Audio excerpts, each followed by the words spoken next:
So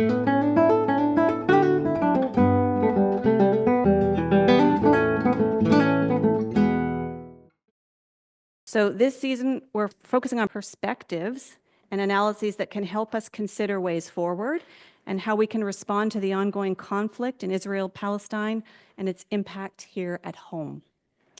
So tonight, we are joined by Mark Sandler and Mira Sucharov, who I'll introduce in just a moment, who'll be leading us in an examination of different perspectives on how progressive Jewish communities define and respond to anti-Semitism. And we're very grateful to have them with us tonight. So thank you, Mark. Thank you, Mira. So before we get started, I'd like to just take a few moments to consider our relationships to the land on which we live and work. And it's something that I've been thinking about a lot lately. Now, as members of the diverse Canadian Jewish community, we have deep connections to many lands. And as Canadians, we may be considering our own relationship to our own land. I know I have been, as we face threats to our sovereignty. And we feel the pain of having our legitimacy questioned and our relationship to our land challenged, as we have. But I've been thinking a lot about a recent op-ed in the Toronto Star by Jody Wilson-Raybould, where she describes how, for Indigenous peoples, the current hostile rhetoric of Canada becoming a 51st state echoes through hundreds of years of colonization. For Indigenous peoples, it is nothing new. It is simply an emperor in new clothing. And so perhaps this can prompt us to reflect on the relationships we all have to the land that we inhabit and that we love.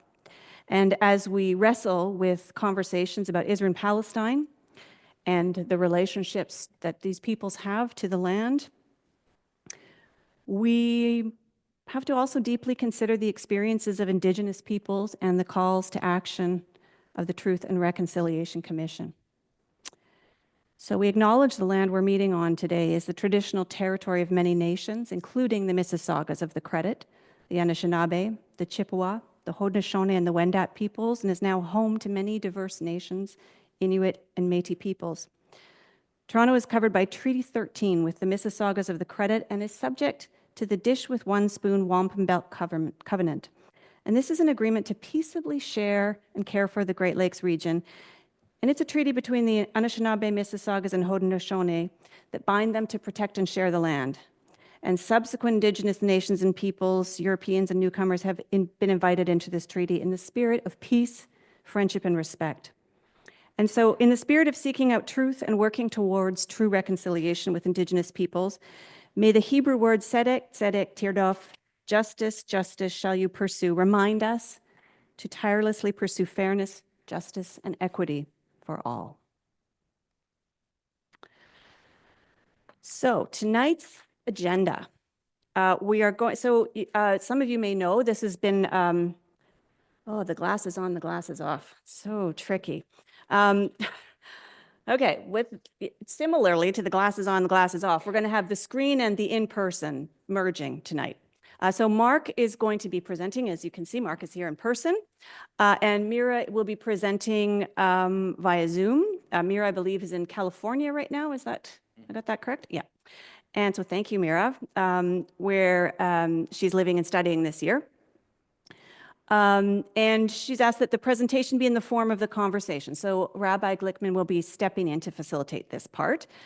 So Mark will present, then Mira will have a chance to respond, and she will have her presentation, and then Mark will have an opportunity to respond if he desires to Mira's presentation. We'll have a short break, and we will use the same format for asking questions that we have used at previous events, which we will have written questions on cue cards that Karen will scribe the questions submitted in Zoom chat sessions, and we're going to gather them. We'll look for themes and overlaps on these questions, and we'll give them to the rabbi. So not all questions will be asked, of course. And we do this to force us, first of all, to be as concise as possible, to give people online equal access to asking questions, and just to make sure that, for those of you who are not comfortable asking questions in a crowd, you have the chance to do so. After the Q&A, we're going to have a brief activity that will help us to prepare for the final session in this series with Michael Soberman. We have this room until 10 o'clock, so if you would like to hang out afterwards and schmooze, you are welcome to do so. So with that, I will introduce Mark Sandler, who is the chair of the ALCCA, which is the Alliance of Canadians Combating Antisemitism. And the ALCCA is a coalition of community groups, organizations, and individuals who are concerned about the sharp rise in anti-Semitic activity in Canada, particularly on Canadian university campuses, especially since the attacks of October 7th, 2023. So Mr. Sandler is going to speak about some of the recommendations for change that the Alliance's members have proposed, and this includes action by the federal, provincial, and municipal governments, our educational institutions, law enforcement and national security agencies, prosecution services, human rights commissions, professional associations, and others. And so with that, I'm going to turn it over to Mark, and thank you very much, Mark. Welcome. Thank you. Thank you. Good evening, everyone. And I want you to know I found that introduction very meaningful to me for two reasons. I've had conversations with Jody Wilson-Raybould, who's a dear friend, about the Indigenous perspective, and there are many, because it is obviously a community that shares very different perspectives internally and externally on some of the things that we're going to talk about tonight, particularly where respectful dialogue fits in. So it's meaningful to me that you mentioned that. And on a personal note, when you mentioned the Torah portion, justice, justice shall we pursue, you wouldn't have known this, but my wife, who is a judge, was appointed when the Torah portion for that week and our son's bar mitzvah portion that same week was justice, justice shall ye pursue. So you can see why inadvertently you struck gold. So thank you. So I approached tonight with a combination of anticipation and some frustration.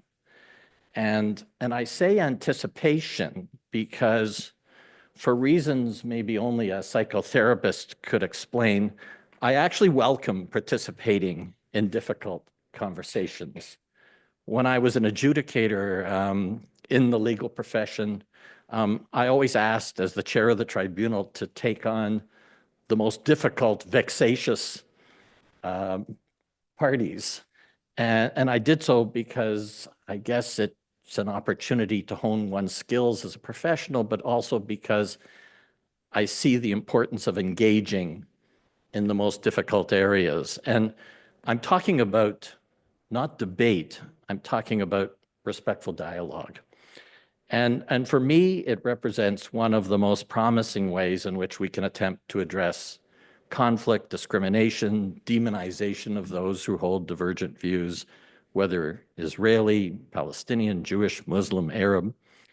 And I do believe that respectful dialogue is an essential tool in addressing the staggeringly high levels of anti-Semitic activity that are taking place in Canada and around the world. So maybe my anticipation is belied a little bit about the fact that when I was waiting to begin this evening, I was looking at the books in your library, and one of them is a Margaret Robinson book called Why Are We Here? So I hope that's not an omen for how the night will go. But why do I say frustration? Because one of the casualties of a deeply polarized environment in our schools, our universities, our institutions, and our streets has been nuance, context, use of definitions that inaccurately capture what others stand for. And I've seen gross misstatements of my own views on the issues. And by the way, coming from all sides of the political spectrum, from the mainstream Jewish community at times, from what one might characterize, and it's a little facile, but the pro-Palestinian perspective. Sometimes I think I must be doing something right if I'm being criticized from all circles at all times. So I want to tell you briefly why I stand for what I stand for, and I will try to bring a little nuance to it, But as I say, it's frustrating because nuance is often a function of time. And I'm not going to spend many, many hours explaining my own position. So I'll try to do it in as succinct a way as I can. And equally important, I'm going to tell you what I don't stand for. So I've already mentioned respectful dialogue. So in the aftermath of the October 7th atrocities, Muslim and Jewish law students at the University of Ottawa Faculty of Law issued a joint statement. I hope some of you heard about it.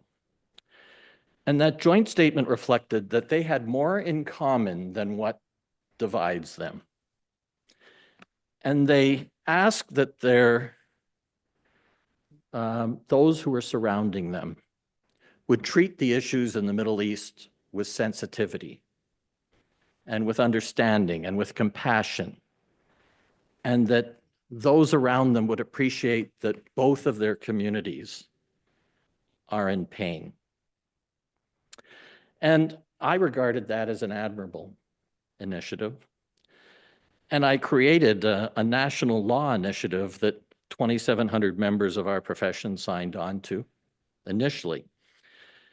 And we collectively said that the law profession should be well situated to lead on civil discourse and respectful dialogue. After all, it is what we do for a living, even within an adversarial justice system. We resolve our disputes through dialogue, through debate, and not through violence or harassment or intimidation. So this national initiative rejected both anti-Semitism and Islamophobia and other forms of hatred, rejected the use of harassment, intimidation, and incitement to barbarity and violence. And of course, as Professor Sucharov knows all too well, you'll hear from her, operationalizing a commitment to respectful dialogue poses considerable challenges, and it has. I can tell you it absolutely has. I've worked to combat anti-Semitism for over 40 years. I sat as a member of the Human Rights Tribunal, and I organized in the 80s and the early 90s Muslim Jewish, Black Jewish, Sikh Jewish dialogues. And I have to say that I found some successes in those dialogues, but the challenges that we faced at that time are inconsequential as compared to what we see today. I am a Zionist, which I'll define shortly because some of the issues that we have around our dialogue is precisely what we mean by that. And a Jew, and I'm deeply disturbed by the unprecedented levels of anti-Semitic activities and hate crimes that are targeting the Jewish community. And I'm speaking here not only about vandalism against synagogues, Jewish day schools, plots to kill Jews and bomb synagogues, physical assaults on students who manifest their faith, vile comments about Hitler's unfinished business, go back to Europe, but those many instances where anti-Zionism and anti-Semitism intersect in K-12 schools, universities, on our streets, and in our institutions.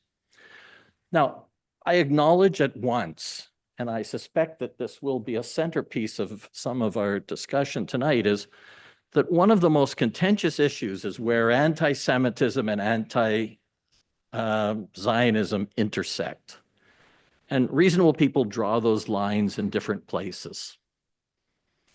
Some in our community and our allies say that anti-Zionism is always anti-Semitic. I've never taken that position, and hopefully we'll discuss why. But as I said, part of it also has to do with what someone means when they say they're anti-Zionist.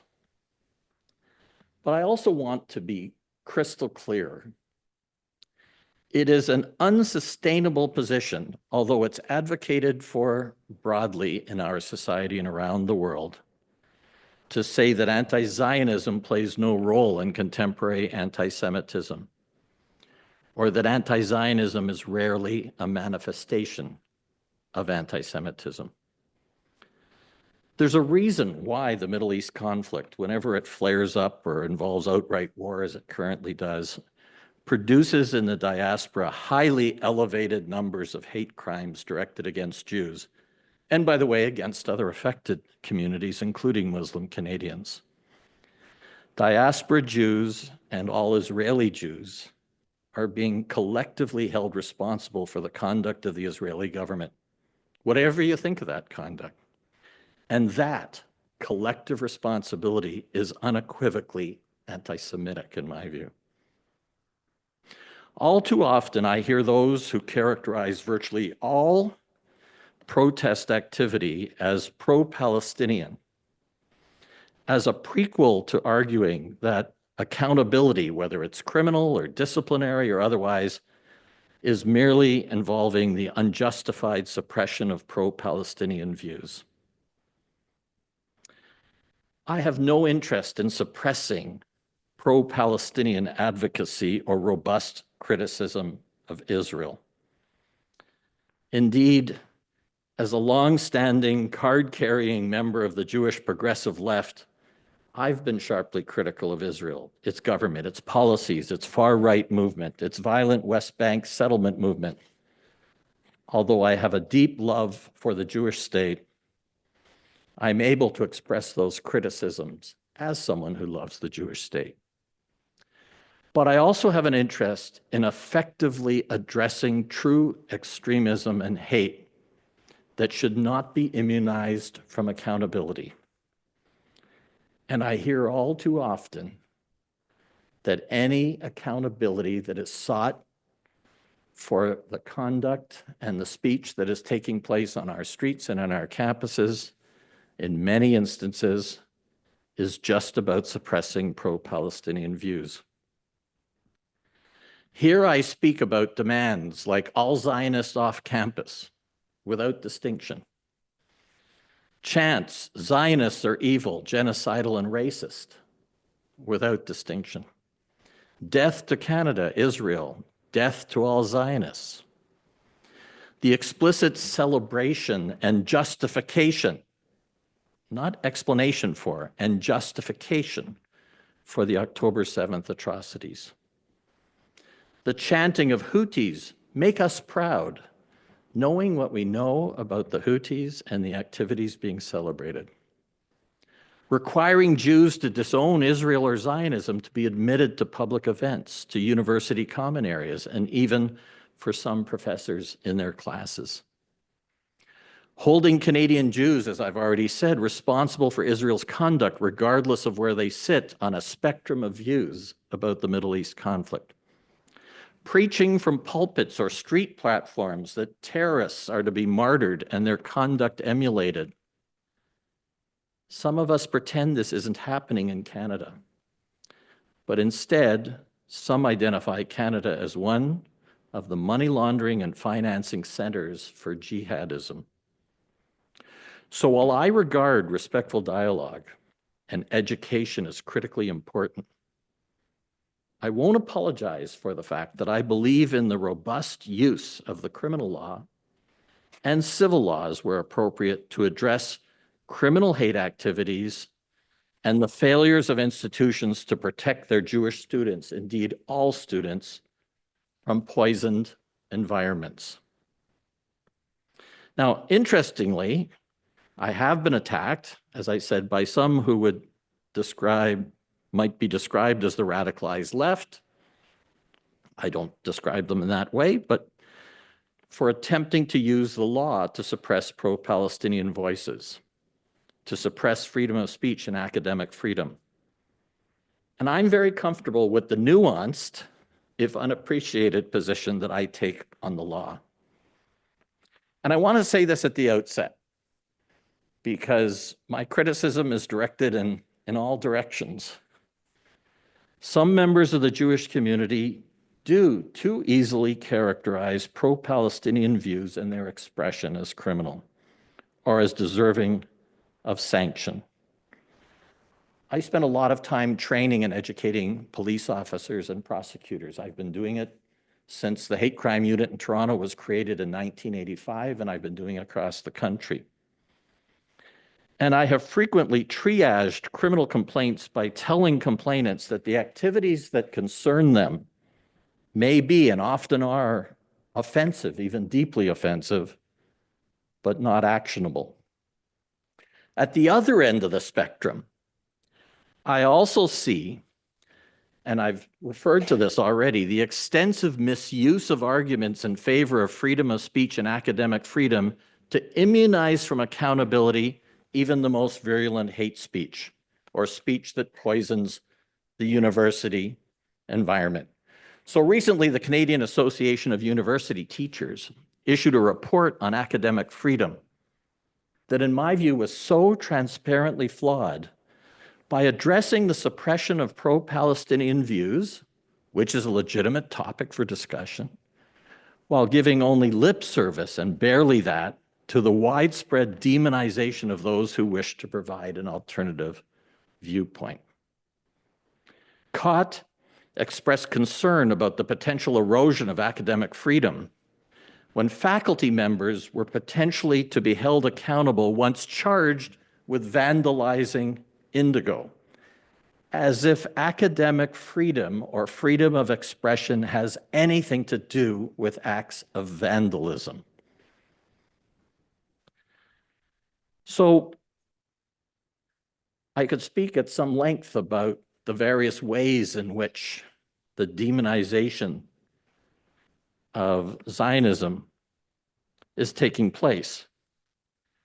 But I hope that it will leave some room for discussion on these topics. But what I want to say to you is that people aren't serious about academic freedom and freedom of speech and institutional neutrality on our campuses and research integrity, which also involves partnerships between academics in Canada and academics in Israel and Israeli institutions.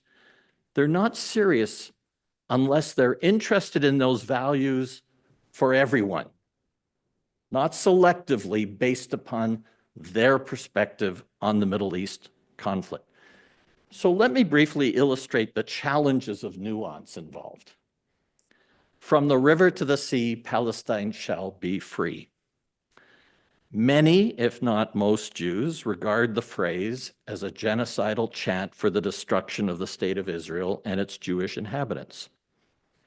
And there is much support for its use by Hamas and others in precisely that way, as a genocidal chant for Israel's destruction, especially when one looks to Arabic versions of the phrase. But it's also been used in more benign ways. And apart from those benign uses, it's also been used by those who don't even understand what they're chanting. What river? What sea? So I have advised police that it cannot be the foundation, and I underline the word cannot, be the foundation of a successful hate crime prosecution unless the context makes clear that it's being used unequivocally to support genocide. So, for example, someone chants from the river to the sea, Palestine shall be free. Does that mean some notion of equality, of two-state solution, or does it mean something else? So I ask myself, what is the context of that chant? So I'm going to give you an example. People chanting from the river to the sea, Palestine shall be free. Also chanting in Arabic, from water to water, Palestine shall be Arab.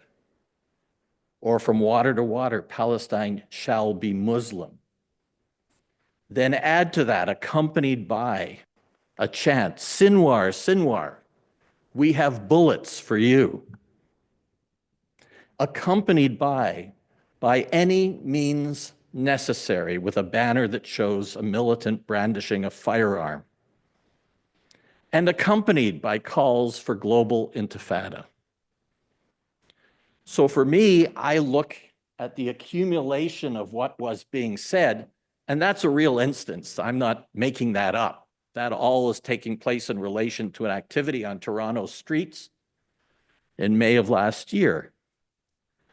And I look at the accumulation of those facts, and then I ask myself, how could one interpret that chant in any way other than support for a genocidal perspective on the state of Israel and its people?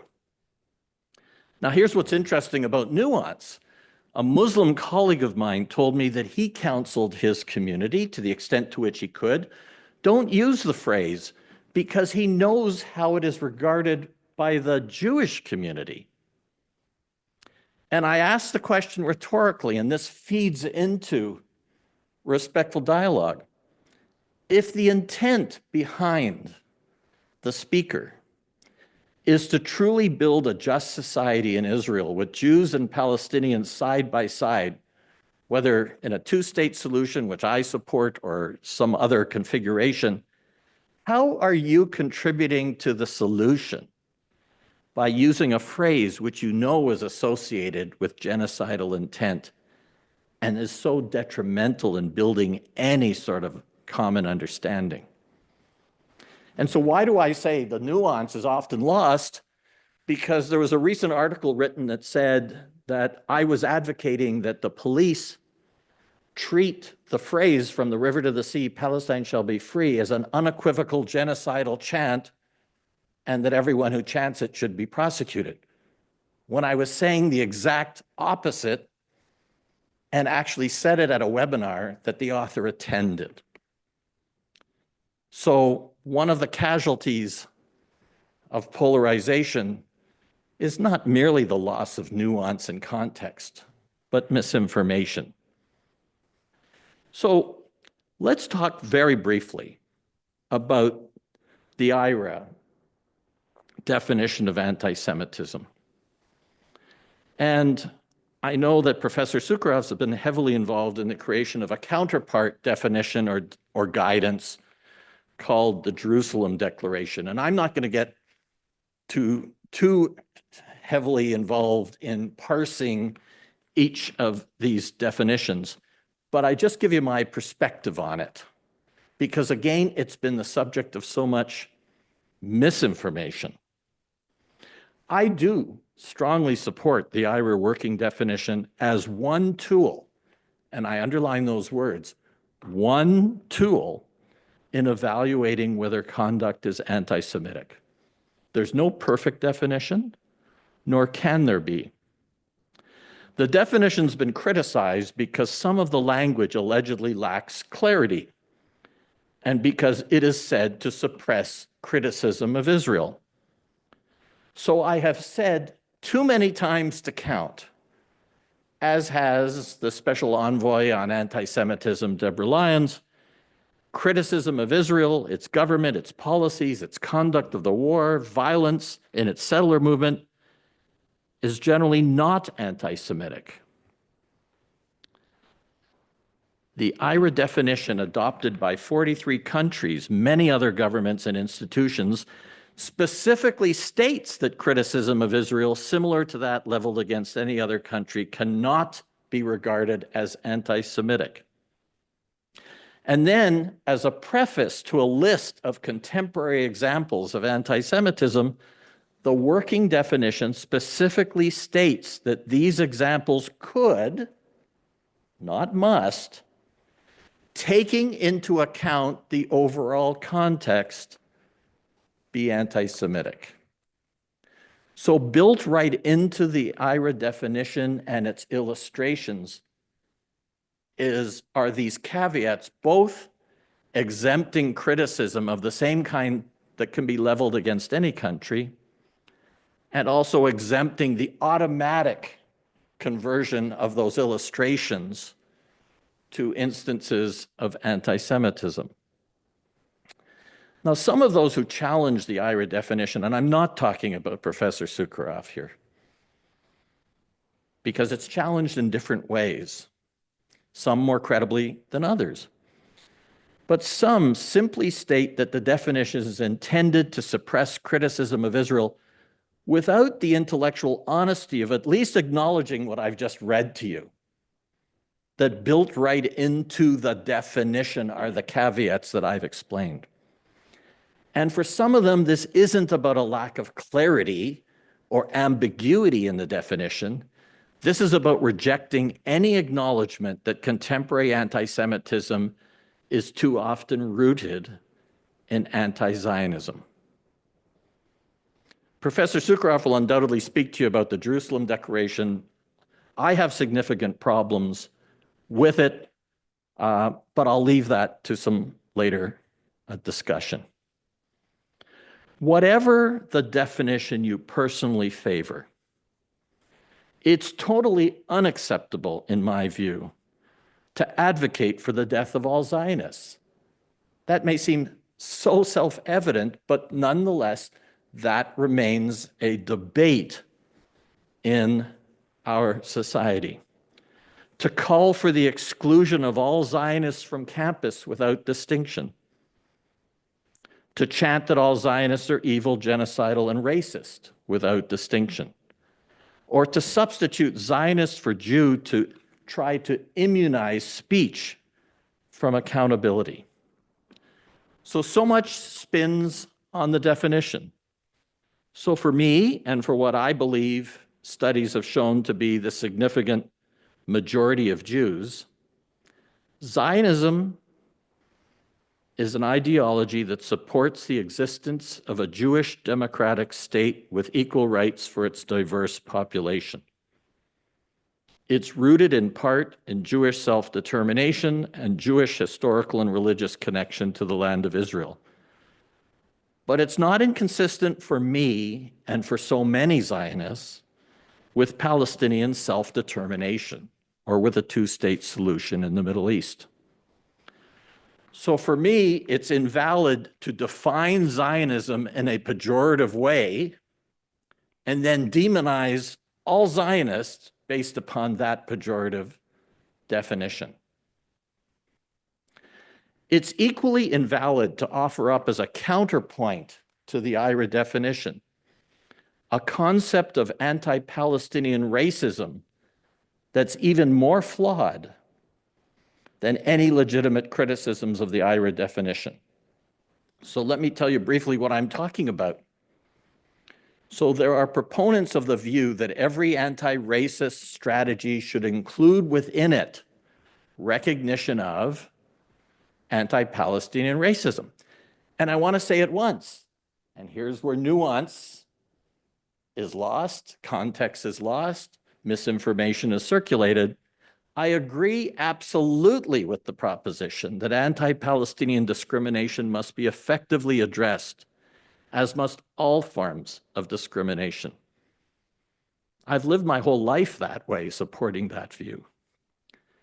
But the Canadian Arab Lawyers Association has put forward a definition of anti-Palestinian racism, which they and other proponents want to be included in an anti-racism strategy that effectively, by definition, makes anyone who disagrees with a Palestinian narrative on the creation of the State of Israel or disagrees with characterizing Israel proper as occupied to be an anti-Palestinian racist. The definition doesn't even pretend to immunize criticism of Palestinian narratives from being characterized as racist. So I ask you rhetorically, creating a definition of anti-Palestinian racism that demonizes all Zionists, that doesn't advance the legitimate aspirations and needs of Palestinians. It weaponizes anti-racism strategies to augment the problem rather than solve them. So let me conclude my introductory remarks by saying this. The progressive Jewish movement, and I said I've been part of it for my entire life, has been at the forefront of efforts to address civil rights in Israel for everyone, not just Jews. And that's as it should be. Some of the most severe critics of Israel are Israelis. But there are too many people who are looking for our extermination. We can't deny that. We can't bury our heads in the sand about it. It's not Islamophobic.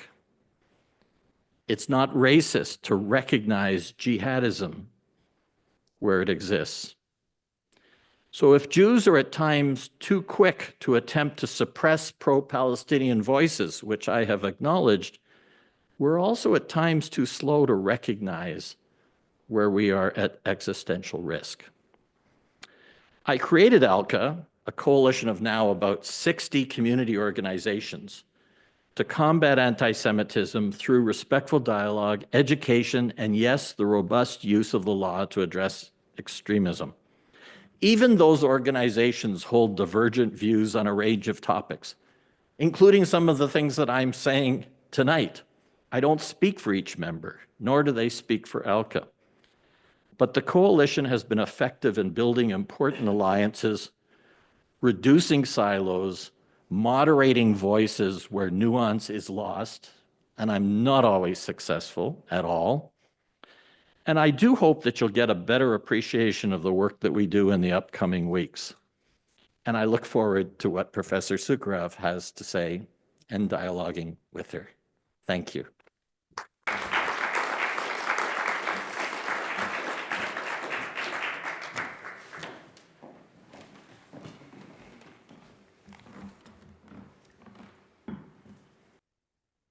Well, thank you, Mark.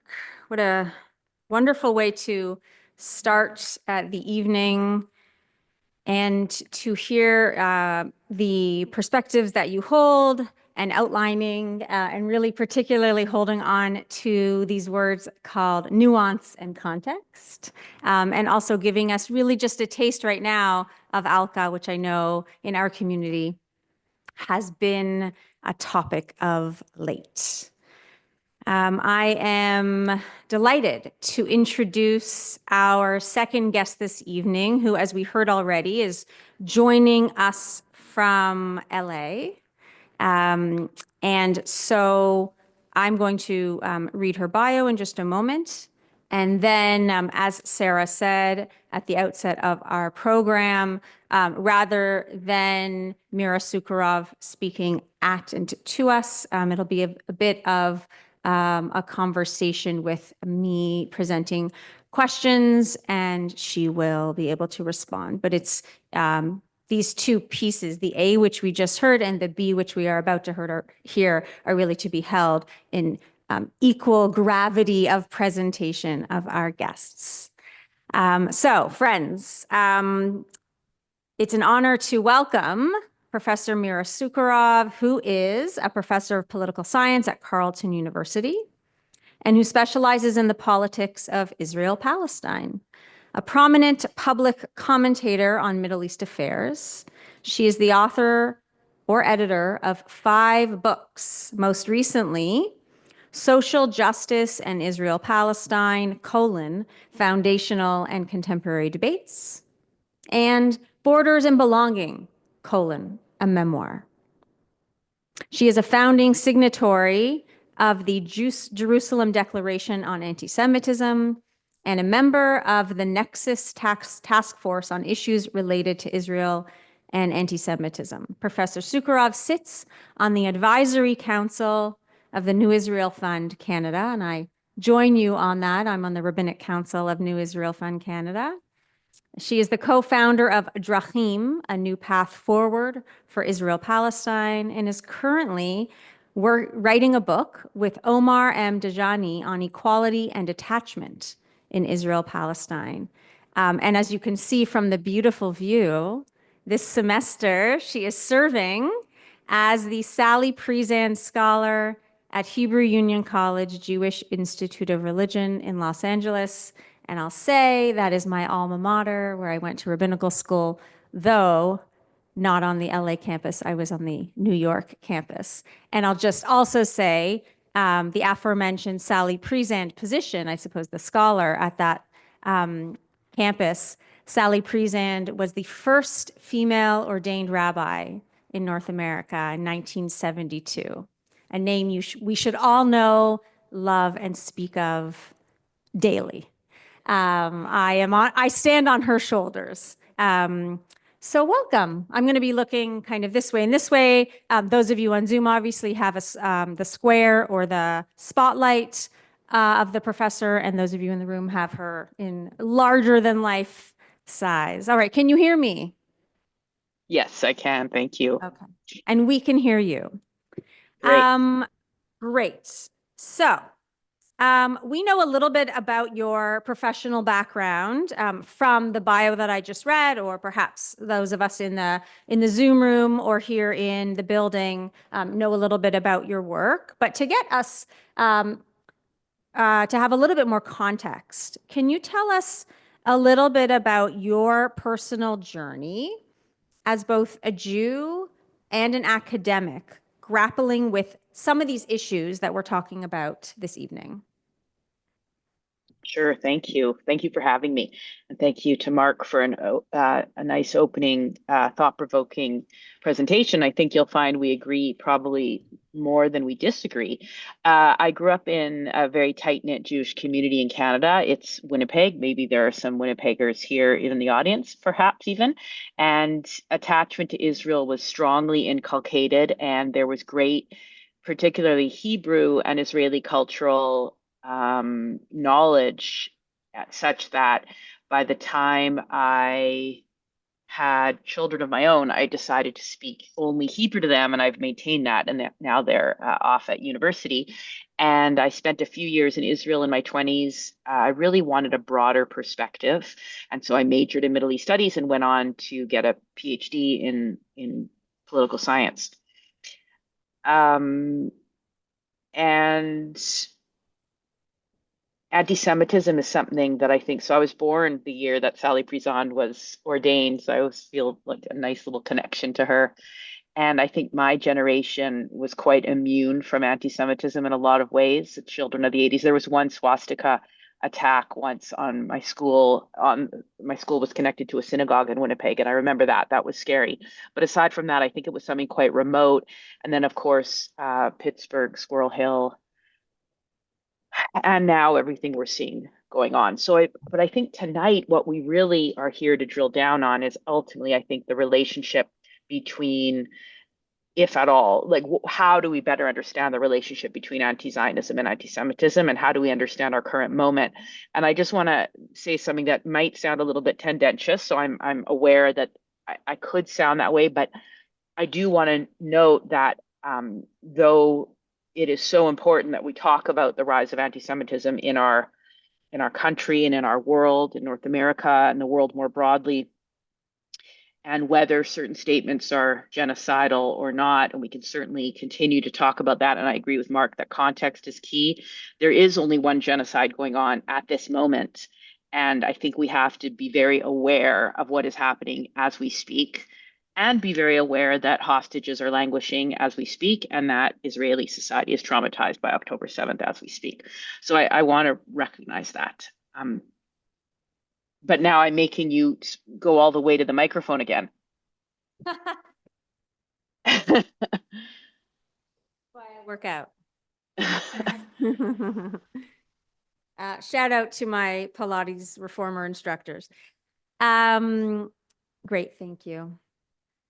Can you tell us about the controversy that surrounds the IHRA definition, which we just heard some about with Mark, and some information about how the Nexus and the Jerusalem Declaration on Anti-Semitism seeks to fill a gap that might be seen in the IHRA definition? So the Nexus definition and the JDA definition, I'm involved on the advisory councils of both and a founding signatory on the Jerusalem Declaration. And they are meant to be a counterweight to the single flaw that we, those who are part of JDA Nexus, feel that the IHRA definition advances. And that is putting anti-Zionism and anti-Semitism and nearly conflating them. Now, Mark, I appreciate what you said, that there's all these caveats, but I went back and looked at the caveat that the IHRA definition says, and it says, I think that the strongest defense of it being so open-ended is that it says that context must be taken into account. That is so interpretive, and it leaves so much to the listener to decide. But it does say that the examples shall include but not be limited to. And then it says probably the biggest example that encapsulates the problem that the JDA and Nexus folks have with it. And that is that saying something like the state of Israel is a racist endeavor would get you on the wrong side of the IHRA definition. And why is that a problem? If your place of employment were to adopt the IHRA definition, you possibly could be fired. I mean, they could say that. Now, you can't necessarily be fired. You'd probably, if you could be, you'd probably have a pretty good counter lawsuit, because the IHRA definition, even if your place of employment adopts it, cannot and does not override the existing criminal code or the existing code about employment law and all the protections we have in our country. And so that's, in a sense, why people like us being JDA Nexus, feel like the IHRA definition is not necessary, it's inappropriate, and it is because it's being adopted, and there's this move to suddenly adopt and codify a definition that isn't necessary to codify, that it will be, has been, and will be used to chill speech. Now, that said, I actually agree entirely, Mark, with your criticism of APR, the anti-Palestinian racism definition that has been rolled out by the Canadian Arab American Lawyers Association. And I actually, as soon as I saw the definition that they were rolling out, namely that denying, or not denying, I don't know if they used what verb they use, but criticizing Palestinian narratives, that's the key. Palestinian narratives could land you afoul of anti-Palestinian racism. And I agree that's much too broad. And I think it was a rearguard action, and it suffered. And I think they took the master's toolbox, and I think that definition suffers from the exact same weakness of the IHRA definition, that we shouldn't be chilling political speech, and that there is that whether Zionism as an ideology has elements of racism or even is entirely racist. And when we say racist, of course, we're being quite broad, because we're not talking about black and white, and we're not talking about phenotype and skin color.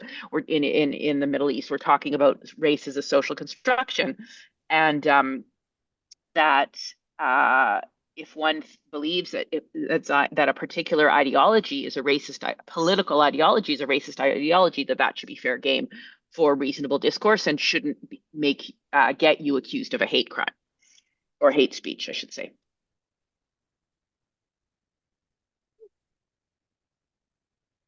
Thank you. Okay. Can you speak to your understanding of the concept of Zionism? What is your understanding of the concept of Zionism? And can you provide some explanations of the debate around the question, which we heard before with Mark, of whether anti-Zionism is anti-Semitic? So I've already talked a little bit about the latter. Maybe I'll just finish off that, and then I'll go back to how I understand Zionism. I think Zionism is at root a political ideology. It's a political ideology that only is linked to one state, one particular state in the world, of course, by necessity. But because it's a political ideology, an ideology of governance and action, that I believe that it can and should be subject to the same critical lens as any other political ideology, including Islamism, Palestinian nationalism, capitalism, socialism, social democracy, and communism. Probably missed some, I'm sure. Hindu nationalism, we could say these days. And that any criticism of Zionism as a political ideology is fair game. Now, I notice, Mark, and I know this isn't a debate, but you didn't want it to be a debate. I didn't want it to be a debate. This is meant to be a conversation where we were stimulating thinking with each other and with the audience. Nevertheless, I just have to sound a little debate-ish for a minute. I noticed that you gave a lot of examples about Zionists and how people talk about Zionists. And I don't think you said Zionism. And so I think that, sure, when we talk about Zionists, anytime we use the IST, it makes it links it to a human, and then therefore there could be some potential threat. All Zionists stand up, please. No Zionists allowed. And what does that mean? That could end up sounding more incendiary because it could link to a particular person. Which is also a similar reason I don't use the word terrorists, but I'm very, very shouldn't say happy because I don't find it a happy concept, but I'm very willing and intellectually embrace the term terrorism. So anybody can engage in an act of terrorism, which is about targeting non-combatants for political ends. But what is a Zionist? Are you born a Zionist? Do you one day say I disavow? I don't like linking it to people as much. But what is Zionism?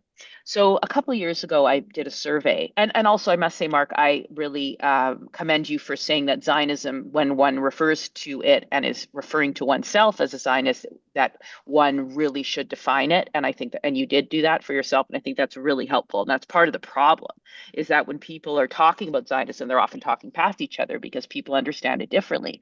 And I'll give you an example right now, all of you. I conducted a survey of American Jews a few years ago, and I asked them whether they were Zionists.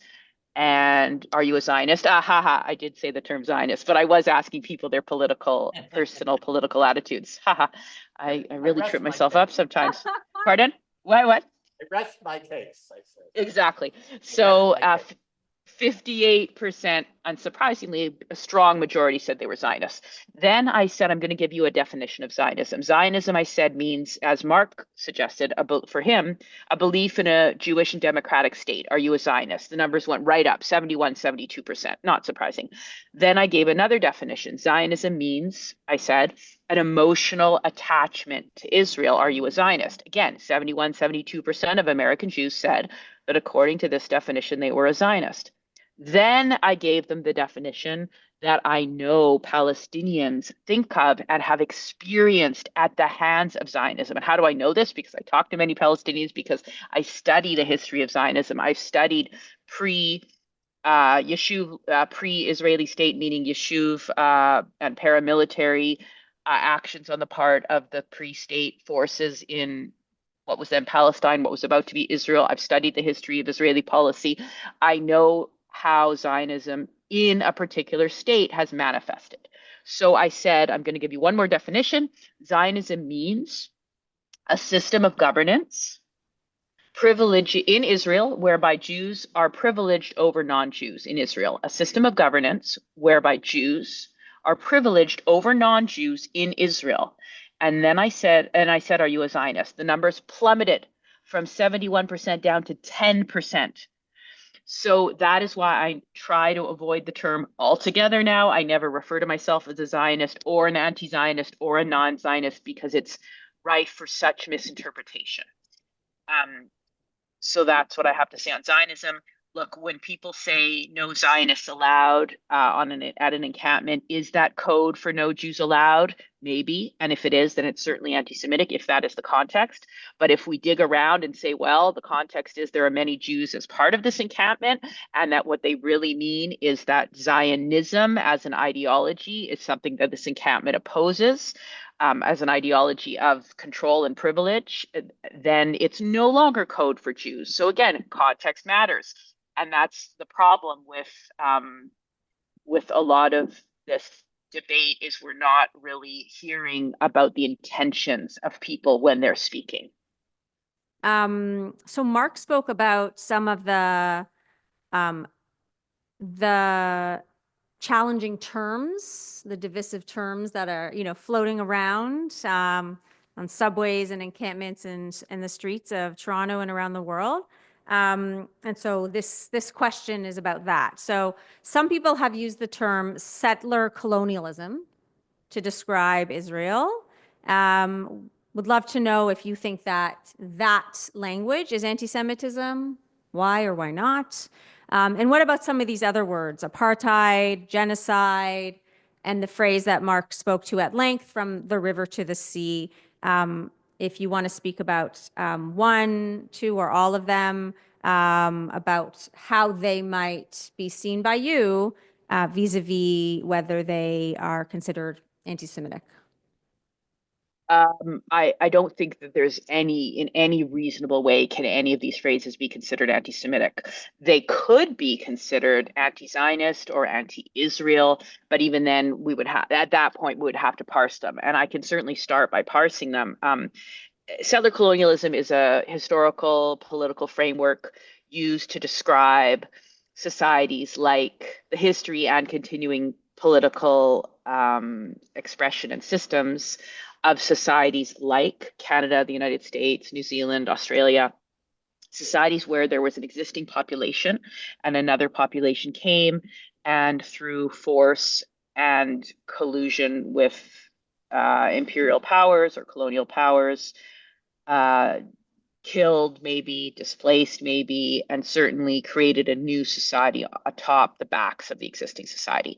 And so I think if we agree, first of all, we'd have to agree that Canada is a settler colonial society, because if we can't even agree on that, if settler colonialism doesn't even exist, then what's the point of even using the term? But we would have to agree that there are some societies that fit that model. Otherwise, it's just a useless model. So let's assume that the opening, it's called land acknowledgement, was certainly nodded to that in a powerful way. So I think that for Palestinians, the effect of Zionism was the effect of Zionism on Palestinians was almost entirely settler colonial. Whether Jews who are Zionists experienced Zionism as entirely settler colonial, I think that's a different question. And I think many Zionists were perhaps willingly oblivious, intentionally oblivious, but nevertheless partly oblivious to the existence of Palestinians and to the effect that Zionism would have on them. And certainly many Jews outside of the early Zionist settlers are oblivious as to the effects of Zionism. I mean, I know that I was 20 and I considered making my life in Israel, and I didn't even know. And I used to go hang out in Jaffa at the port, and I spoke fluent Hebrew, and I was majoring in Middle East studies. This is as an undergraduate. And I was living there for 3 years in my 20s. So you could say I was pretty much the top tier of awareness of diaspora Jews. And I didn't know until 3 years ago that in April of 1948, before the Arab states attacked Israel, before Israel declared independence on May 14th or 15th, I always forget, because then the next day was the invasion. Before middle of May 1948, paramilitary Zionist forces emptied out the city of Jaffa. 68,000 out of 72,000 Palestinians were forcibly expelled from their homes and fled into fishing boats or on land. Some of them drowned trying to reach the safety of boats. And my research partner's father was one of these. He was 16. He fled overnight with his family, and they sailed up to Lebanon, over to Syria, and then ended up immigrating to Texas, where he met his wife in Syria, moved to Texas, raised 4 kids. My research partner was the youngest of 4 in Texas. So there is so much lack of knowledge by the average North American Zionist of the effect that Zionism has had on Palestinians. So is settler colonialism anti-Semitic? I just don't even see how it could possibly be something hateful of Jews. Is it anti-Zionist? Pretty much. I mean, it certainly criticizes Zionism, but talk about double standards. It criticizes Zionism to the same degree that people criticize their own country. And a lot of people who are active in Palestine solidarity are also active in reconciliation here, are in the land back movement, in thinking about injustice more globally. And that gets to me to the phrase globalize the Intifada. When I first heard the phrase, I thought of it, as Mark did, that it was a signal of exporting violence from Israel-Palestine into our synagogues and JCCs here. And I found it very offensive and anti-Semitic. I've heard other interpretations of it from my research partner, for example, who believes that the phrase doesn't signify that instead it signifies, so the phrase is globalize the Intifada, that instead it signifies the importance of linking all anti-oppression movements together in a global web of pushing off. Because what does intifada mean? It's an Arabic word to mean pushing off, the way shaking off, the way a dog would shake off fleas. The idea is Palestinians used it in the late 80s, 1987, to fight against the occupation in the West Bank and Gaza. And then in the second intifada, again, to fight against the occupation in the West Bank and Gaza. But at that point, it was much more violent and involved a lot more terrorism, meaning targeting Israeli, in this case, civilians for political ends, in a very bloody way. I think that's it for now on that question. Great. Oh, River to the Sea. Did you want me to talk about that? Yes, I don't please. know. River to the Sea, Palestine shall be free. And yes, Mark's right that the Arab phrase sounds a little bit more menacing, the Arab translation of it. When we're hearing River to the Sea, Palestine shall be free, I think it can be, again, context matters, intention matters. And I think there has been a study that the majority of Muslims who say it do not intend genocide or ethnic cleansing, though I think many Jews who hear it that way. I hear it. I mean, what would I prefer? I would prefer from the river to the sea, Palestinians shall be free. I've written an article about that in Haaretz years ago, but it's not for me to tell people who are oppressed how to write their own chants. And I think, I mean, so yeah, ideally, I would say let's focus it on people and not on places, like that freedom and rights adhere in individuals. But that isn't the phrase. And I think that it's a very uncharitable response when a genocide is going on, that saying Palestine shall be free is genocidal. I mean, I think it's a misplaced view. Now, that said, on the day of October 7th and the next day, when Jews worldwide were reeling in trauma from feeling empathically connected to the place where half the world's Jews live, and many of us, especially in Canada, have close links to Israel and relatives and friends. I understand that hearing chants about Palestine at that moment could have sounded, probably did to many of us, sound like Palestine solidarity supporters are jumping on the graves of people we care about. So I do understand that impulse. At the same time, we have to, Mark talks about context, and at the same time, context is really important as well. And there was a context there of many decades of the Nakba continuing and many decades of the occupation continuing. And this was a moment of release and a symbol that Palestinians were fighting back. Now, Hamas chose terrible ways to do it in so far as targeting civilians and taking hostages. Those are both war crimes and crimes against humanity. Targeting military installations is permitted under international law. So I guess I'd end with, on this point, Mark, when you said how much believe it's important to rely on law, I would agree. And I would say in the case of Israel-Palestine, it's really important to extend that to relying also on the power, not necessarily the power, because it's not that powerful, but I guess I would say on the validity or the importance of international humanitarian law and looking at what is permitted and what isn't.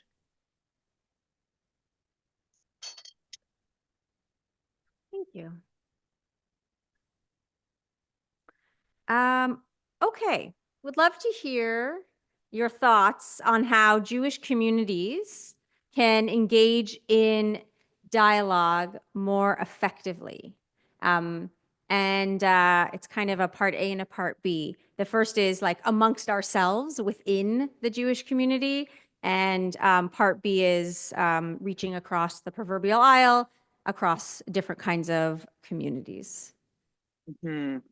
I think the overall advice I would have pertains to both internal Jewish dialogue and debates and intercommunal ones. So intra and inter. I don't usually like the term interfaith. It doesn't resonate with me, maybe because faith isn't a very Judaic word, and maybe because it's not always interreligious things. Palestinians, it's Arabs, it's really ethnic and peoplehood. But anyway, both internally, intra and inter, it's about values and defining terms, first of all, so we all agree on what we mean, defining intentions. When you say this phrase, what do you mean by it? When you say this term, what do you mean by it? So that we understand each other and that we're hearing each other, just literally hearing each other. Sometimes it's like we're speaking different language, speaking English. And what are your common values? What do you stand for? What do you care about?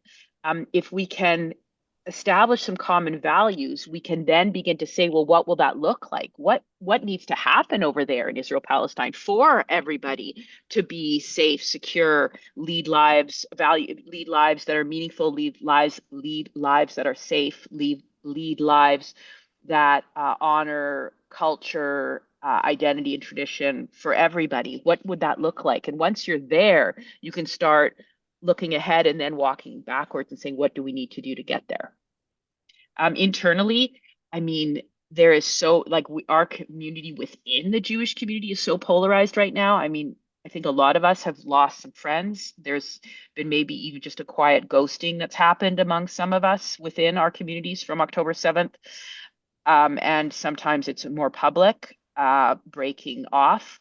And I think we really need to have an evening like this. I think this is great, really, honestly, truly, to get people who maybe disagree a little bit. And I probably have said things that some people in the audience will disagree with, and I'm really excited to hear from people who might disagree with me and see where the pressure points are and see where the touch points are, being very honest about what is a trauma response versus what is a forward-looking policy debate, defining our terms, and really just having open-hearted conversations.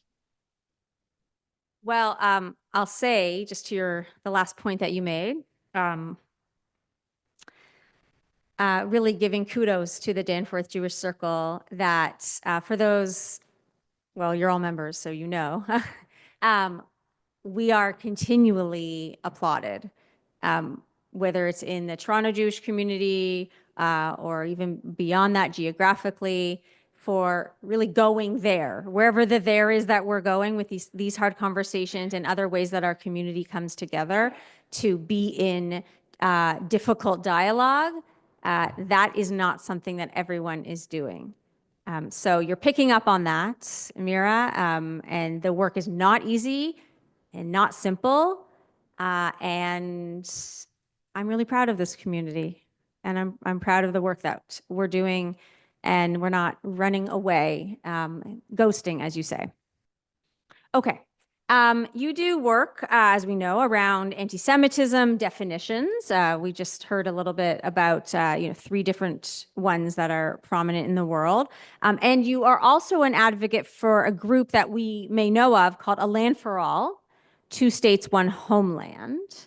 Do you see these issues as connected, meaning anti-Semitism definitions, and the group A Land for All? And can you also just inform us, if we don't know, a little bit about this organization, A Land for All? Okay, I'll tell you a bit about A Land for All. It is a group that is half Palestinian and half Jewish Israeli. And that in and of itself is a huge feat, considering that their first official board meeting after they've been working together for some years, but when they formed a joint board of half Israelis, half Palestinians, the first board meeting was on October 10th or 11th. So that is a huge feat in and of itself. It would be a modified 2-state solution. So there would be a Palestinian state in the West Bank and Gaza. There would be a state of Israel within the Green Line. What makes it different from the 2-state solution, the conventional one, is that citizenship and residency would be decoupled so that settlers in the West Bank could stay, because the existence of the settlements is considered what is often talked about as one of the major stumbling blocks at this point towards a 2-state solution. So settlers could stay in the West Bank as residents of the state of Palestine, and as citizens of Israel, they would vote for the Knesset as they currently do. But they could get involved in local elections, municipal or regional, within the West Bank. And Palestinian refugees could return to towns and cities inside Israel, and they would live as residents of the state of Israel and vote as citizens of the state of Palestine in East Jerusalem or Ramallah or wherever the Palestinian parliament ends up being established. And Palestinian citizens of Israel would not lose their current rights or citizenship. So I find it an exciting proposal.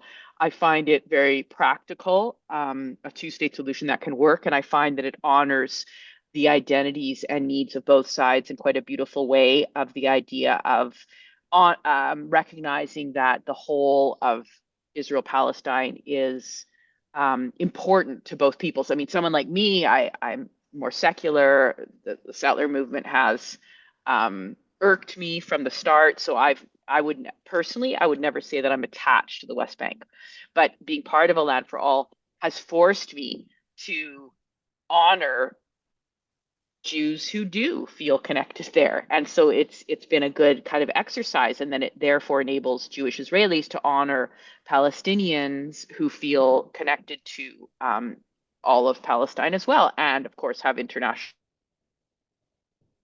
law on their side in that case, because there's much international humanitarian law that points to the need to allow refugees to return to their homes if they so wish. So I urge you to check it out, A Land for All Alpha. The last piece, which first I'll start with you, Mira, and then I'll turn to you, Mark, is Mira, I know you already spoke to and responded to some of Mark's comments in your responses to these questions. But we didn't want to conclude this sort of formal time without giving you another opportunity. Is there anything else that Mark spoke to this evening that you would like to respond to that you haven't already? Okay, I want to just speak very briefly about the vandalism of Indigo, the store. And then I just want to say two more things that I didn't get a chance to say, but they're not. One is the Indigo case. So vandalism is illegal, as we know, and I think it's perfectly legitimate to prosecute people who break the law, and important too. In terms of whether that vandalism was an act of anti-Semitism, however, that's what we're here partly to discuss tonight.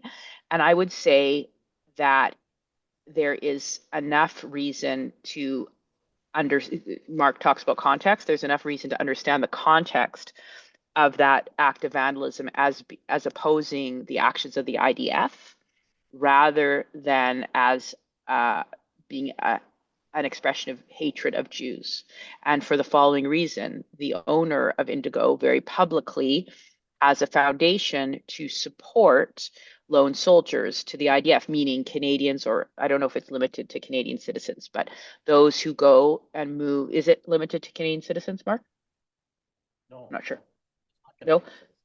Okay, so those who leave, those who serve in the IDF without family in Israel, they're called lone soldiers, Chayali Bodedim, and it usually often is, but not always, sometimes they're internal. It's often North Americans or others from the West, Jews who move to Israel. And there's a foundation that the owner of Heather Reisman of Indigo Books has created and funds. So as soon as you're publicly or privately supporting the IDF in some way, that says to me you're fair game for criticism, which is different. First of all, not fair game for being physically assaulted. That's terrible and illegal, and or harassed in any way, I would never condone that. But you're fair game for some public expression of opposition to this move, in my view. Similarly, if someone was sending funds to Hamas, I don't even know how that would be through Qatar. Didn't Bibi Netanyahu also enable Hamas to grow? But in any event, if you were doing that, you could be subject, in my view, to an act of civil disobedience, because that's how I view that act of vandalism. So I think that's really important. And I think what happens is Jews in the society say, "Oh my God, Indigo was painted, was inked, and therefore the world hates Jews." I think that there needs to be a distinction in order to be fair. And what's the advantage for us to be fair and fair-minded? Because we can fight anti-Semitism better when we're clear-eyed about it. And finally, I just want to say one thing in terms of what the threats are these days. I think what people are seeing is that there's two levels. What people aren't seeing, that there's two levels. A Jewish kid who goes to campus today in this era might be shunned by their peers if they express support for Israel, might be shunned by many of their non-Jewish peers if they express support for Israel. That's unpleasant, no doubt. I think the streets, so-called, are turning towards Palestine. I think it's Palestine's moment in the streets at the grassroots level in Canada and many places elsewhere. I think the halls of power are still more sympathetic to Israel. I think if you express pro-Palestine sentiments, you're more likely to be in danger of losing your job. If you express pro-Israel sentiments, you might be in more danger of losing social contacts. on a campus or in an everyday setting. So I think there's two levels of pain going on, and not to mention Biden, Harris, Trump, on and on and on and on, who has been arming and supporting Israel in its many acts against Palestinians in Gaza. Thanks, I'm done. Thank you. Mark, I'd like to provide you with an opportunity to respond to anything that Mira shared, spoke to before we take a break. Well, let me say at once, I enjoyed hearing from Mira, even though I would defend to the death her right to say all of the things she said, though I disagree with some of them. And we do have some commonality of perspective on some of the issues, as you've heard. I do want to talk just about a couple of things that Mira said, because for me, first of all, I find it very interesting that the Jerusalem Declaration, and Mira, I don't know if you find this ironic, but the Jerusalem Declaration's been criticized not merely from the Jewish perspective, like the mainstream Jewish perspective, as inappropriately decoupling anti-Zionism from anti-Semitism. It's been criticized at the other end of the spectrum for failing to eliminate basically any reference to the fact that anti-Zionism may play a part in a characterization of anti-Semitism. Like, I find that kind of interesting when I look at how it's been dealt with. I personally think it gives too much, fails to give sufficient recognition to those instances where the context does support a characterization of anti-Zionism as anti-Semitism, but that is a more extended discussion, indeed debate, that can come another time, and I would actually welcome having that discussion with Mira, kind of parsing the various sections of the different provisions. But I'm not comforted by this distinction between Zionism and Zionists. And I'll explain why, because, and I'm not suggesting Mira doesn't live in the real world, but I live in the real criminal world, I guess. Not as a criminal accused, but as someone who has spent my life dealing with the criminal law. And if I see an environment in which people are screaming, all Zionists are evil, genocidal, and racist. So knowing that on the definition that Mira and I both discussed with you, the vast majority of Jews would self-describe as Zionists, then what is the message there? It's not being directed to, it's not pointing to someone specifically on the street and saying, you Zionists are evil, genocidal, and racist. It's far worse. It's saying all Zionists without distinction, regardless of where they are on the political spectrum. People like me, for example, we're all evil, we're all genocidal, we're all racist. And for me, it's not difficult to say that even though it's rooted in the language of anti-Zionism, it really is about anti-Semitism if you're prepared to characterize the vast majority of Jews in that way. We can't ignore the realities of what that chant means. And so for me, it's not as if, okay, well, all Zionists are evil, racist, and genocidal. We can deal with that because that's a threat that could impact on individuals. I don't see a qualitative distinction between that and saying Zionism, regardless of how you define it, regardless of where you are on the spectrum, everywhere from those advocates for peace who would describe themselves as Zionists who were also killed on October the 7th or not, or those who are involved in partnerships with Palestinian colleagues to try to bring about peace. When we say that Zionism is evil, genocidal, and racist, however you describe it, it's a very short step to demonizing Jews. And besides, that leaves aside kind of the most important part of this. For me, you know, Mira, who's a very compelling speaker and a scholar in the area, you know, points out the use of settler colonialism to describe Israel is not unlike the historical references that we make in dealing with Canada and the United States. But I'm dealing with extremism in the work that I do. I'm dealing in those who use that phrase as part of a narrative to explain why the state of Israel has no right to exist.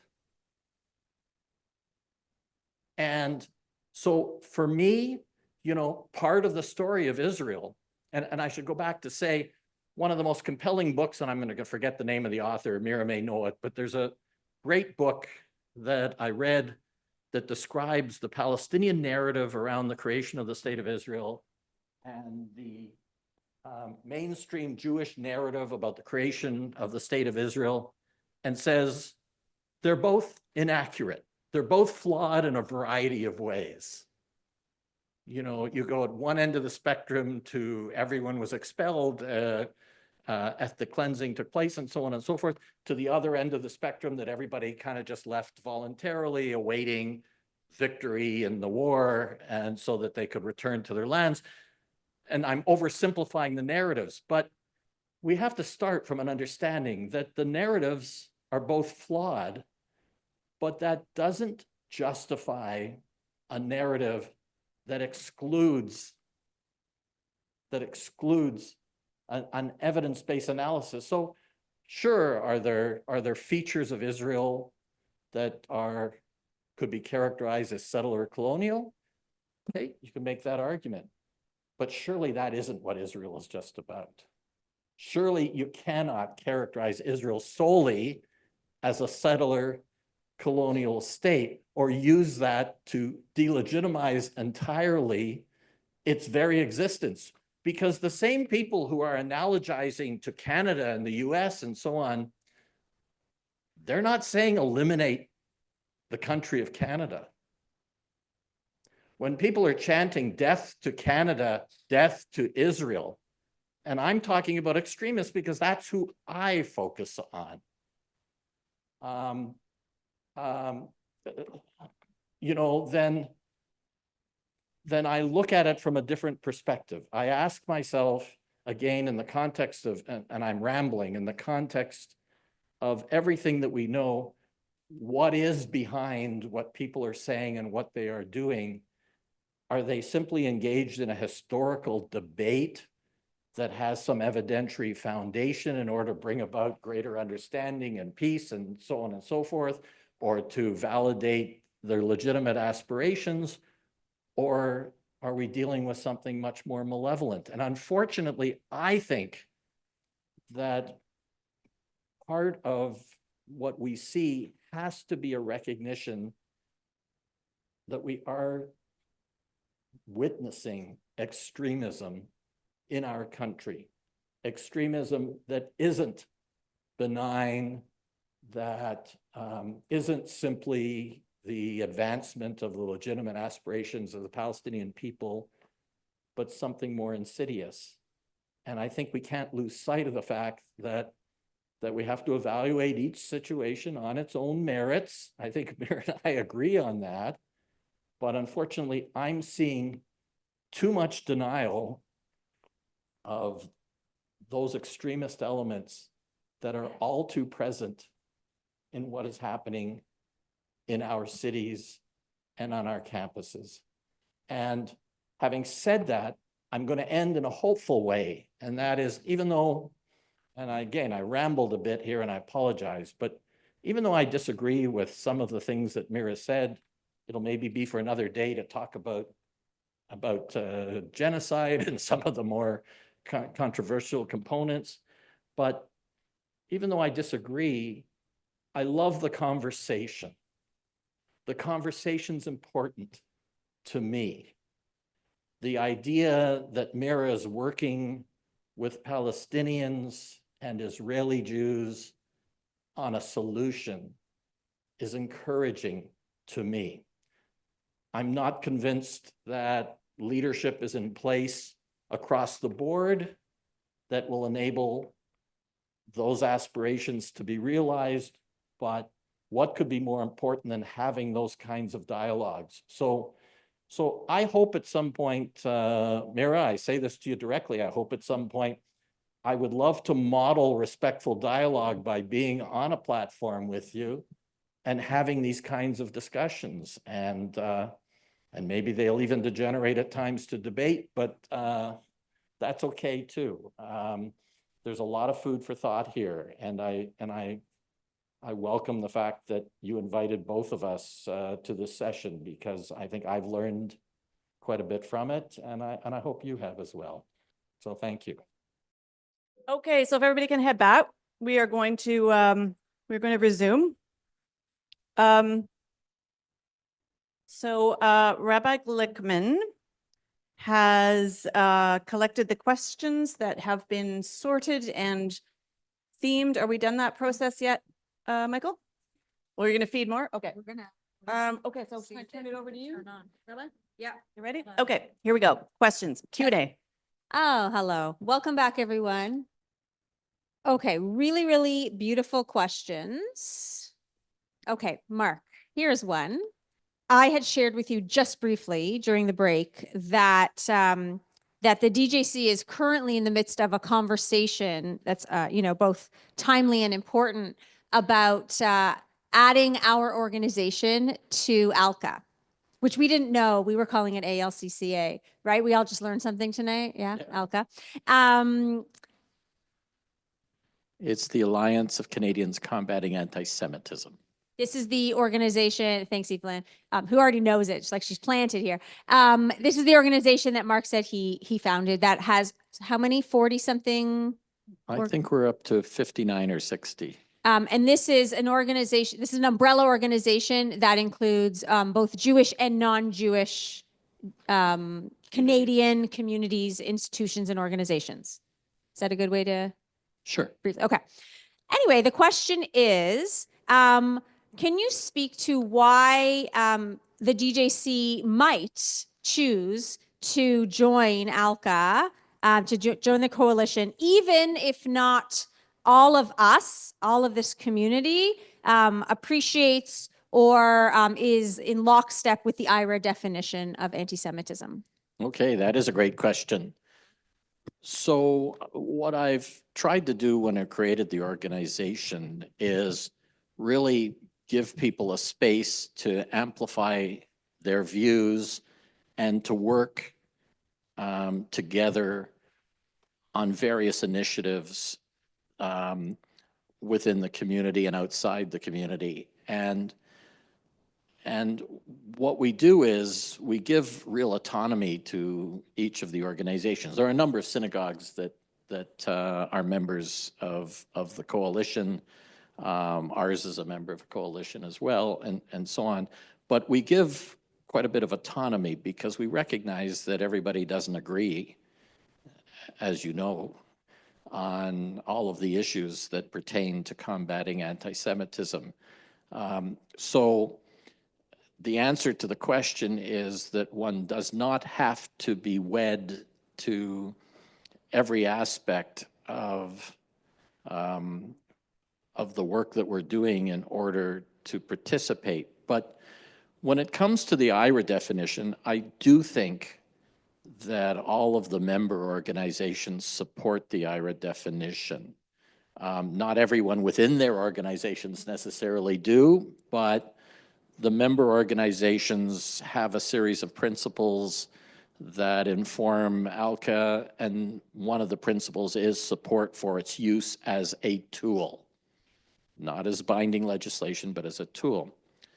But what I would say to this congregation is that if you're not wed to even the use of IHRA as a tool, then, but you'd like to be involved in some of the kinds of work that we're doing, there's nothing precluding members of the synagogue or the synagogue itself informally being involved in those initiatives. Like for me, it's not a question of kind of collecting numbers so I can say today it's 60, today it's 72. For me, it's getting the work done. So if we're engaged, for example, in a respectful dialogue that involves a combination of synagogues and the Hindu community and the Sikh community and the Catholic community and the indigenous community, and that's something that the synagogue would be interested in being involved in. You don't have to be a formal member of ALCCA to say, we're interested in that kind of a thing. So I'm really not here, again, to collect trophies. I'm here to see that the work is done. So if you're more comfortable in that environment saying, you know, we like what you said about respectful dialogue, or we go on your site, and I can provide you with some reading materials afterwards about some of these areas. If you like what I said about respectful dialogue and you want to be involved in that, I can ensure that you are involved in that. The membership doesn't mean that much to me.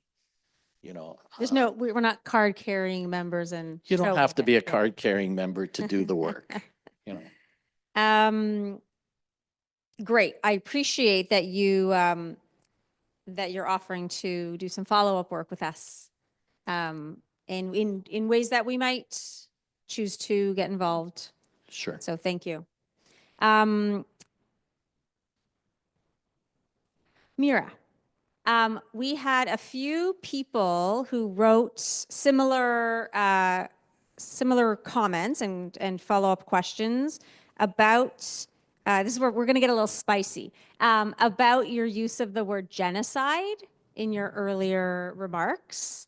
You know, everything from I feel, you know, triggered, and it's a complicated word, you know, it's offensive. And I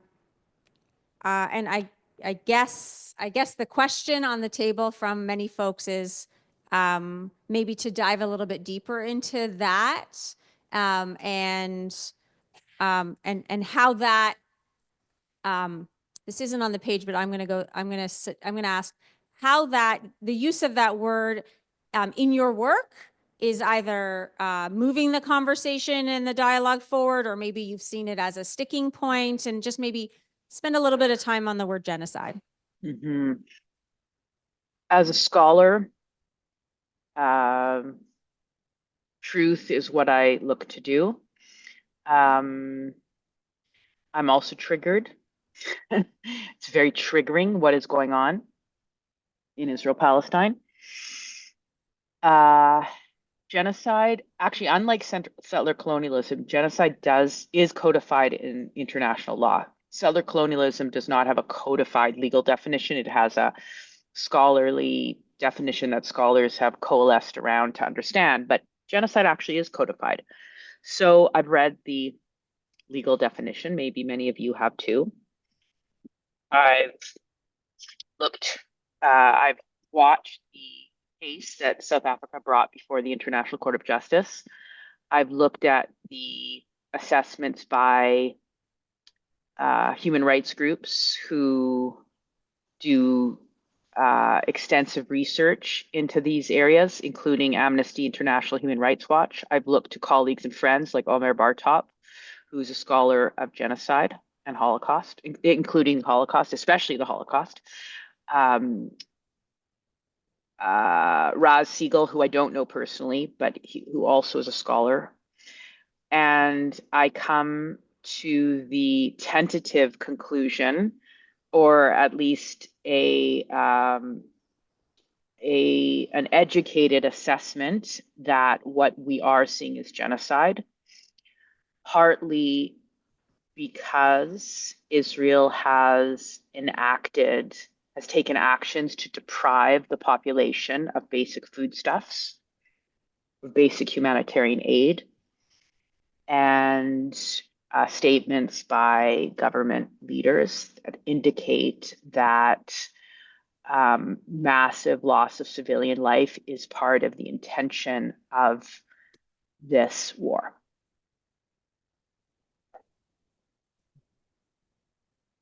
So I'm actually writing a legal article on this, so I'm happy to provide the link to the synagogue once that article is completed. I have a different view on whether or not the evidence as it currently exists supports the characterization of Israel's activities as genocide.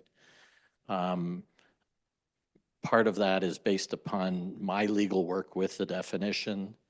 But I want to say at the outset several things. First of all, the International Court of Justice's preliminary ruling has been misinterpreted as a finding that genocide is plausible, that the evidence has demonstrated plausibility of genocide. That's not what the court was deciding in its preliminary ruling.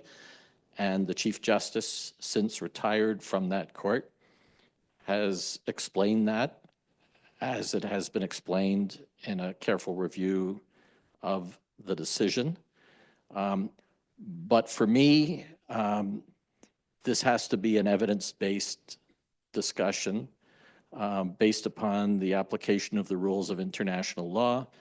I'm not comforted at times by some of the biases that have been shown in some of the NGOs' evaluation of whether a genocide is taking place, but I think it's at the very heart of what Israel stands for me to ascertain at the end of it all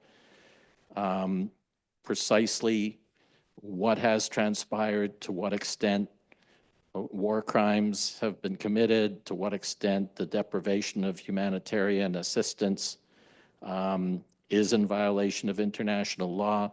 The problem that I have, I'll be completely candid, is that I would love to see the evaluation of those issues done by independent arbiters who don't bring to bear preconceived notions about it or biases. And I think that's very, very difficult right now to find unimpeached NGOs that address it in a balanced way.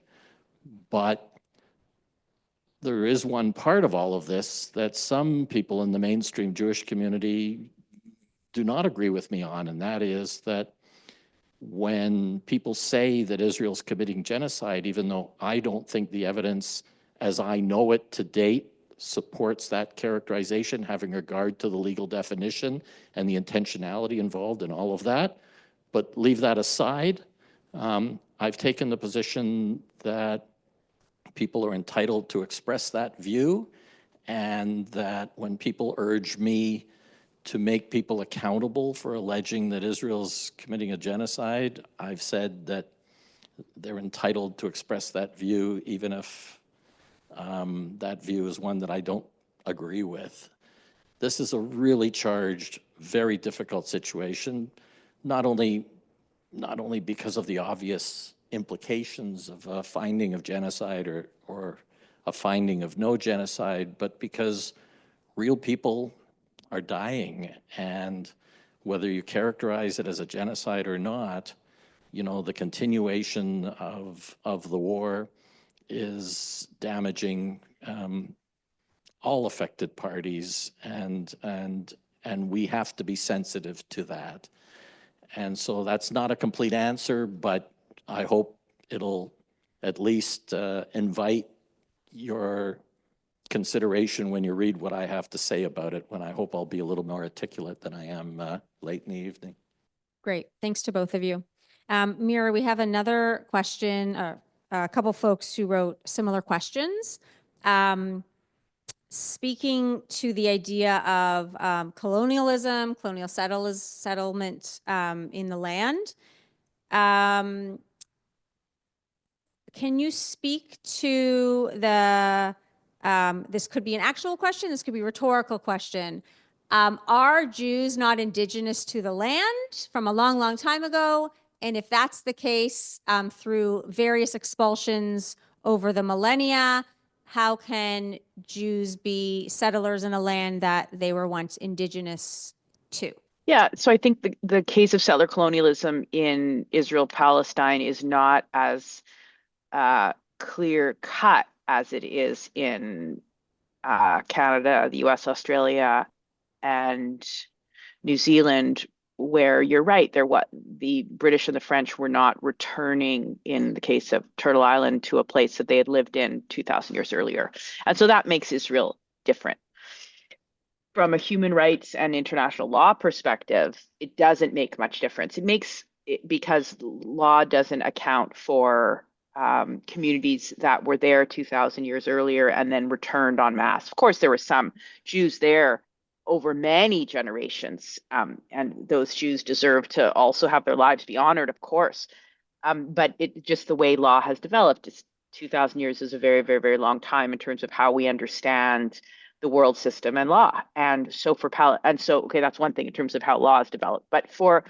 And I realize there's a bit of a contradiction because I said that settler colonialism is not a legal term, but refugee law demands that refugees be allowed to return to their homes. And there's a whole bunch of places where that law is encoded. It's actually not coded in the Refugee Convention, if you're looking there, because the Refugee Convention is so concerned with not forcibly sending people back to war zones, which is called the principle of non-refoulement, that it's found in other areas of international humanitarian law. So really, if Israel, I mean, I think if Jews went, and the other thing is, how did Zionists go? They went, and where did they really get and they went in the late 19th century, but then by the First World War, they were partnering in a tense way with the colonial power. I don't think anyone can deny that Great Britain, vis-a-vis the Palestine Mandate, was a colonial power. I think that much we can agree on. And the colonial power was turning the tap on and off. They were helping the Zionists at times. They were helping the local Palestinians, the Arab nationalists at the time. So there was a bit of a triangle going on. But at the end of the day, what happened? Palestinians were forcibly expelled from their homes. Sure, some of them fled in fear. Of course, each individual person had to make that decision, decision for themselves. Some of them were killed, were dead, directly. Deir Yassin, for example, site of a infamous massacre by Zionist forces. But in the end, they weren't allowed back. And they weren't allowed back. Their properties were taken. They were never given compensation. And even if they were internal, they were even either sometimes their property was expropriated by the state and wasn't given back to them. And for the rest of Palestinians who stayed, became citizens of Israel, but they were under military rule until 1966. They had curfews and they didn't have freedom of movement. So I think Zionism hasn't been very good to Palestinians. Let's just put it that way. Thank you. I was going to move on to a question for Mark, but since you did mention refugees, there's a question for you, Mira, about the outlining in the organization that you're involved in, Land for All. Is that what it's called? Yeah. Mm-hmm. Yes. You had outlined, a state in West Bank and Gaza, where like Israeli Jewish settlers could live in that land, and likewise in the state within the Green Line, that would be the state of Israel. And then you had said that the right of return would then allow Palestinians into that land that we would call the state of Israel. And the question is really about overpopulation at that point, with the multiple generations of Palestinians and the right of return. At what point would there be a tipping point, and then therefore that state of Israel might no longer be a Jewish state, or what is the thinking of you in this organization vis-a-vis right of return? Those are two separate questions. One, do you mean overpopulation in terms of what the land can feasibly absorb, or did you mean demographic balance? The latter. Oh, in terms of demography, that's the thinking behind having Palestinian refugees return and not be citizens, but rather be residents. So they wouldn't vote in the Knesset, and that would enable Israel to maintain its overall Jewish character as it is now. And by the way, and Thank that's why a land for all is not loved by all Palestinians, because some Palestinians would say that it's not enough. So it is important to recognize that. Yeah, thank you. Mark, somebody has a question. Um, has there been any thinking, not that you're an author of the IHRA definition, but it's, I think, presented to you. Isn't it better to remove the criticism of Israel portions from the IHRA definition? It is used as a model for anti-Palestinian racism and the definitions of any criticisms of Arab narratives as racist. So the complicated answer to that question is no. Let me tell you why. Because I am strongly of the view that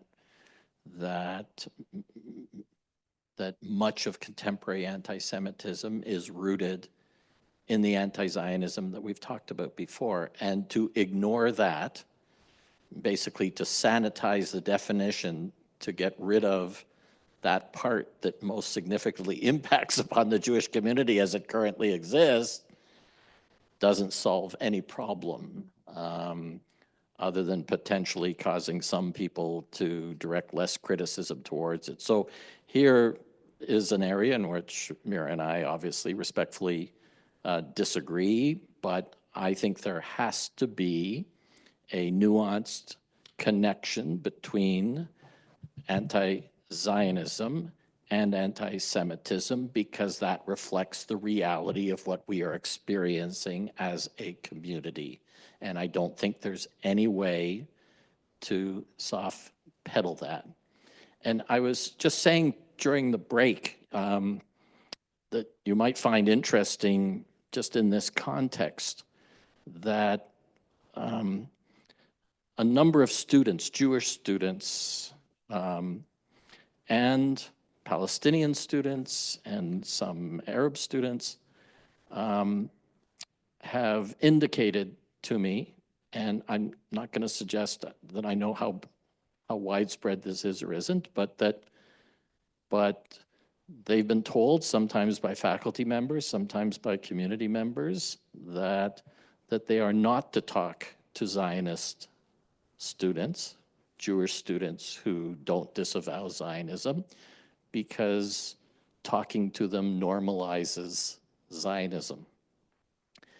And for me, that reflects what is so problematic and what is going on right now in the diaspora. You know, the demonization of those Jewish and non-Jewish within our community who wish to support the state of Israel or the ideology of Zionism and are demonized for it. And I don't think that we solve the problem by pretending that it doesn't exist. I do. I think that I sort of feel like we should have started here. I think that this is the entire point of talking about the IHRA definition, that I do think it does serve to insulate Zionism, and that it does serve to accuse harsh critics of Zionism as being anti-Semitic. And that's exactly the problem I have with it. And I sort of think, Mark, you sort of tipped your hat there, or shown your cards, or whatever. That's why I'm not a very good poker player, despite having a Jewish studies game weekly. Yeah, and I think that's the key issue that we need to really think about. But Mira, if I can, you know, how do we deal with a situation where students are told, don't talk to someone who is Jewish and a Zionist because you're normalizing Zionism? Like, what do you suggest? And I'm asking this not to trap you in any answer. I'm asking it because I legitimately want to know, if a student comes to you and says, that's the situation I'm confronting, what advice would you give that student? No, I don't think it's trapping me at all. I think it's a good question. I've talked about it. It's a question I think about a lot.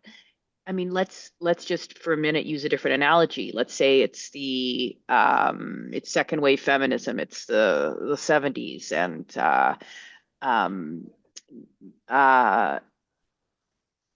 sorry, I'm just forgetting my favorite children's album, Free to Be You and Me, Ms. Magazine, the Ms. Marlo Magazine. Thomas. Yeah, Marlo, thank you. Marlo Thomas and It's her all friends. right to cry. Oh God, I could sing the whole album, Mira. Oh, me too. We can do that together. That would be amazing.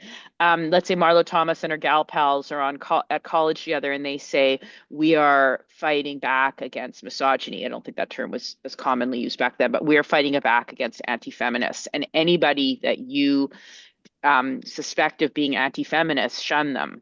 That would be painful for kids who've grown up in houses where feminism hadn't been talked about, and then they arrive on campus and they have a whole new understanding of gender relations and gender and what it means to be a woman and what it means to be a man, for that matter, and they have a rude awakening. But I wouldn't call that hateful against again, I wouldn't call that hate. I would call it perhaps I would call it a rude awakening, and it'll be hard. And I think that's, but is it anti-Semitic? If it's don't talk to Jews because they're Jews, if it's holding Jews collectively responsible for Israel, absolutely wrong. I agree with you. Absolutely wrong. If a Jew, as a Jew, is asked to state their opposition to what Israel's doing. If a professor looked at a Jew in their class and said, "Hey, I see you have a Jewish last name. Do you condemn the IDF?" That would be absolutely anti-Semitic. Just like if a professor looked at a student with an Arab name, "Do you condemn Hamas?" I mean, that would be horrible. That would be anti-Arab racism. That would be Islamophobia, whatever it is, if the student's Muslim. So, but if a student is actively espousing Zionist views and they're called out on that by their peers, and if it's shunning, it's stressful, it's sad, it's a little icky, but it's not, to me, I just don't see it as anti-Semitic unless it's Jew qua Jew. Now, this is where it gets really tricky. If a Jew is wearing a Magen David, which is a sign of Jewish identity, but someone looks at that and says, well, they're wearing the sign of the Israeli flag, I mean, it gets so murky. But in those cases, then I think I mean, I don't think a Magen David is in and of itself Zionist, but it is tricky when we think about Zionism having chosen the Magen David for its flag. It's tricky waters, very tricky waters. Well, I respectfully disagree with the answer, but I think you know why I do. I don't think the analogy between misogyny and Zionism is one that works in this context. What we are seeing is that people, including faculty members, are telling students not to associate with Jews who will not disavow Zionist views. And Mira and I both agree that that's problematic. But when you say disavow, but you're not saying that faculty members are going and saying you better ask every Jew you meet whether they disavow. That would be anti-Semitic. Well, I'm saying that these are distinctions without a difference when a faculty member or whether someone in a community says, do not associate with that person who hasn't necessarily kind of been active in supporting Zionism, but don't associate with that person unless they pass this litmus test to say that they're not a Zionist. And I think you and I agree that's problematic. And so I don't see a huge distinction between that and saying about someone who has expressed support for a Jewish state, marginalize them, demonize them, don't associate with them. I find that problematic and I find it hateful. Oh, I would never defend a faculty member who does that. You said faculty members do that. That's not, no one I know does that. It's not faculty members' role to demonize students and tell students how to conduct their politics. So that I agree with you on. So. Okay. Unfortunately, it is happening, Mira. It is. Well, I would condemn that. I would condemn that. So there, we agree. Oh my goodness.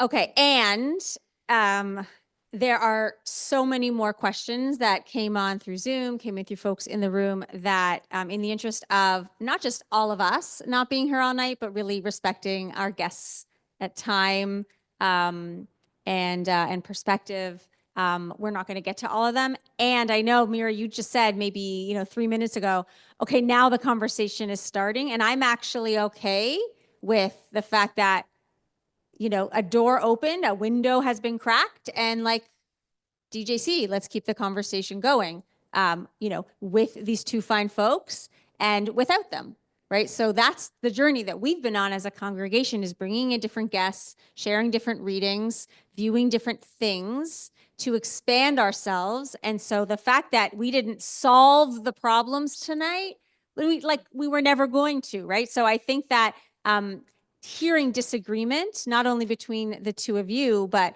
that we're seeing it really holding up a mirror to society itself, and even within our own congregation, has been illustrative and has been so amazing. So please join me online and in person in thanking our two guests.